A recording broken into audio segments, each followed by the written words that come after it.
Tell them we ain't taking no days off. Days off, taking no days off. Boys think I'm long gone way out. Days off, no days off. You can tell them we ain't taking no days off.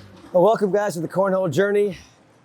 Let's start with Logan here. It's been a whole year, a couple years for you, but a year for you since you made your really big splash. You were known in the Texas area, but about a year ago this time was when the name Logan Chamberlain came onto the national scene. So I've been dying to just talk to you and say, what has the last 11, 12 months been like? It's like a whirlwind. I've seen you from a distance go from this kid who was part of an A&M team and you were on the rise to suddenly you're getting airtime and then you're playing in events, now you're a pro. So just walk me through, like, how has your life changed in the last 11, 12 months?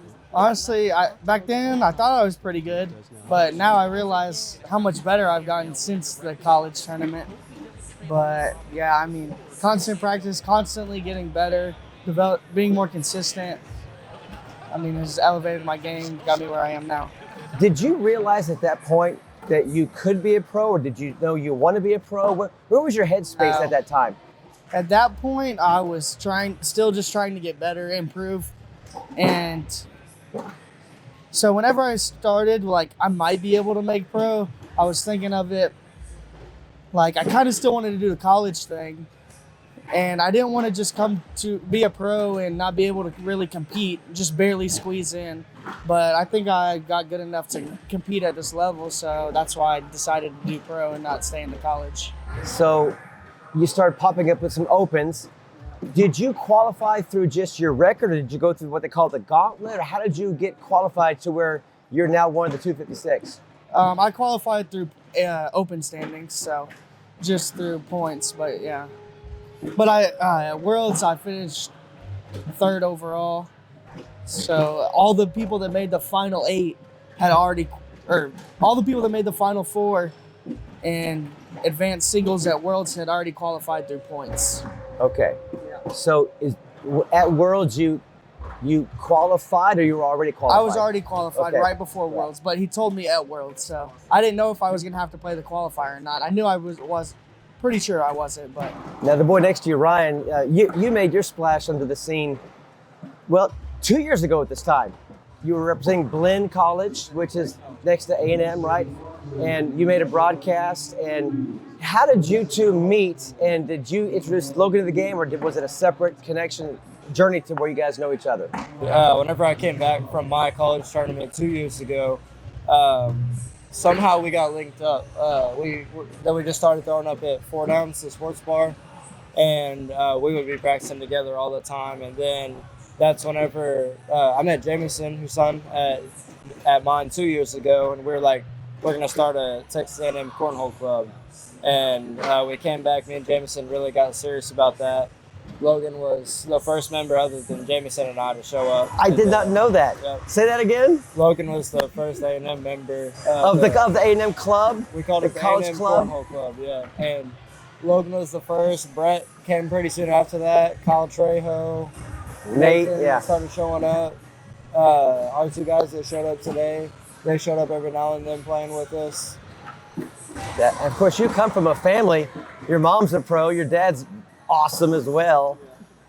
Why do you love this game so much? How'd you get into it? It started my senior year of high school. It was a way for me and my dad to spend more time with each other. And then my family, we're just super competitive. And so whenever me and my dad started playing, my mom was like, no, you're not going to kick my butt. Oh, so your dad was better first. Yes. Then your mom said, no. And then, Vanessa for you. Yeah. and then I moved away to college, and Vanessa just started practicing because she just wanted something to do because I wasn't there constantly bugging her. Yeah. And then she became a pro. That's awesome. Have y'all two made each other better in practice? Do you actually practice together, or do you just compete at switches together, or do you talk cornhole strategy together? Because usually iron sharpens iron. So how's your relationship made you guys better players for each other? Well, when I first started playing, Ryan was the one that got me from competitive to advanced. So, like, practicing with him really early on got me ready for the college tournament, and that's pretty much the only person I practiced with for a while. So yeah. And then after that, you begin to play with AJ and Eddie, and you met it Deb. was really Caleb first, and then AJ, Eddie, and then yeah. But yeah, I mean Ryan really got me really into the game early on. Okay, Ryan. I hate to give him too much credit, but I was gonna say he really did. He brought you in. When did you realize this dude can hang with you? Because you were already very good. This dude used to whoop my butt all the time. We'd go to 4 downs, and there's so many times I'd lose like multiple games in a row, 21-0. It made me want to quit, but I just kept going. And then I got closer, winning 2 or maybe 3 out of 10. And then we started getting closer to even, but yeah.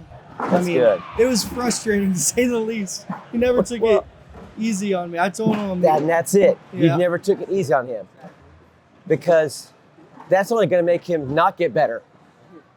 Play your best. Come up to my level, basically, is what you were telling him. And then now he's, of course, joined you in the pro ranks.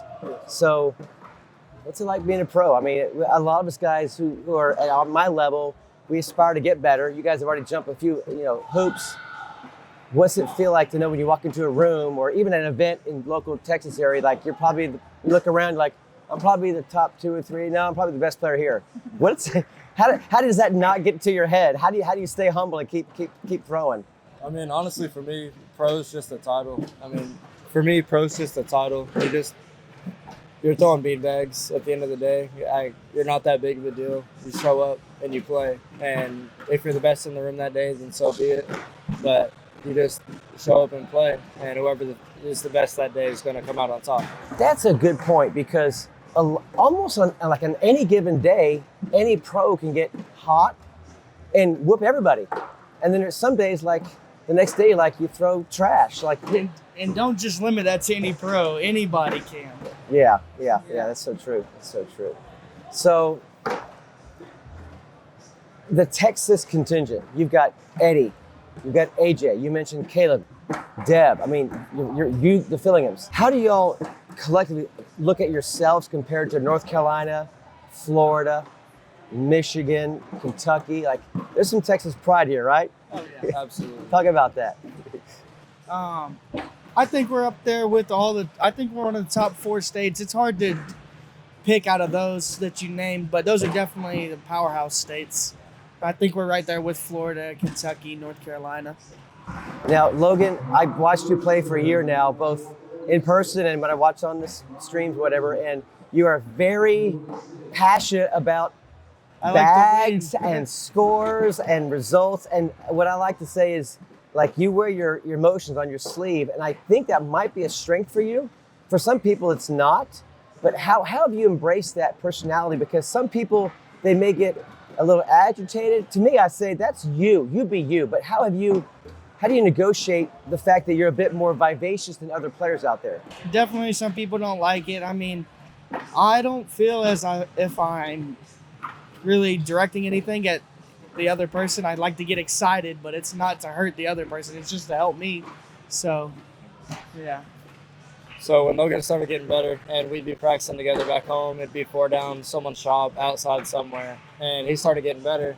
Like, that's whenever he was pretty bad about like being super animated. And there was a group of us, like me, Caleb, Joe, Waska, like all of us, whenever he would fist bump or whatever, we'd go right back to him, or we'd do something stupid, like just making fun of him for it. We're like, we just thought it was kind of funny. And yeah, I don't think it's gonna go away. I think it's who he is, and I think you should never change.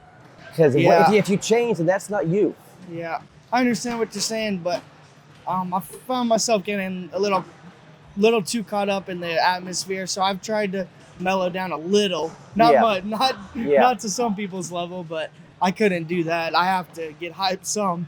A little more than I used to. I think to your point, as long as you're not directing it towards someone else and putting someone else down, it's to pull yourself up. Who do you think does that? I don't know. No, we're not gonna get into that. Not gonna get into that one. Okay. What would you guys say to young kiddos, or maybe some older guys like me who really love this game, who really want to get better, and what levels, what hoops do we need to go through, whether it's your response is mental or physical, drills? What would you say to someone watching the channel now? Like, how do you go from intermediate to competitive? For me, to competitive to advanced to pro. What are some of these steps you take? So practicing and consistency are the main two things. And people ask me like how to roll a lot, and like I might have told you this, I've told plenty of people, but like if it doesn't come natural, you don't need it in your game. The main thing that I do is keep bags in the middle. If they're in the middle, they're either blocking, they're in the hole, you can clean it up, you can do everything as long as you keep the bag in the middle. People think I block. I mean, I obviously do block a ton, but people think it's like intentional every single time. No, I just don't want to go over the hole. So I just try to throw it straight. If it stops in front, nice. Probably even better, honestly. But I'm just not trying to miss over the board. I think in my space and other people's space, they're learning like bags on board, bags on board, bags on board. Like just stop lighting points on fire, right? When you go off the board, the point's lost. Yeah. And it's no longer a visual to bug someone, or you can't collect it. So that's a good note. Like, keep your bags on the board. You don't want them all on the board at the end of the round. Let me get that straight. That is true. But I just mean keeping it in the middle to start is key. Yeah. Okay, walk us through some of your grips. Let's start with your grip. Let me grab a bag. You got a BG bag? I don't. I guess I'll do it. I know, like you got to use the black sheep. I know it's a black sheep, but use the hustle. So make sure. I have. Yeah, go ahead. Up a little bit. There you go, right there. So I have a typical butterfly, but my index finger goes on top. So it's like this, kind of. And then this is the other side. Index finger goes right on top. And then my thumb is still pinched in to make that butterfly grip. Nice. And you kind of said it. You feel it. Yeah. You feel it. About I'd say 90% of the resin is in my hand. I've actually adopted that from you because I want to have a nice full load of the resin in my hand. Not all, but most of it. So I front load it that way. Yeah. There you go. I do something kind of the same. I don't do a butterfly really. I flip it in my hand, bounce all the resin down to the bottom, and I put my finger up at the top of the bag, and I just kind of do on this the right corner here. though, not really on top. Yeah, I don't go on top. It's really just kind of on the corner. I think of it kind of my index finger almost as a guidance. So like whenever I'm letting go, I'm pointing my finger at the hole. That's good. There's really so many ways to throw this bag, and I guess you find what your brain likes, what you're comfortable, how it releases. Because there's no. Some people do the real tight butterfly. Some people have got the Noah Wooten, like he grabs just the pin. There's all different ways. So it's almost like your personality's coming out, right? Yeah, I don't know if you've seen this, but Austin Waskow, he leaves his pinky off the back, which is interesting. No, it works. It works for him. So yeah. whatever works. Awesome. Thanks for your time, guys. Appreciate you. God bless you guys. Awesome. Tell them we ain't taking no days off. Days off, taking no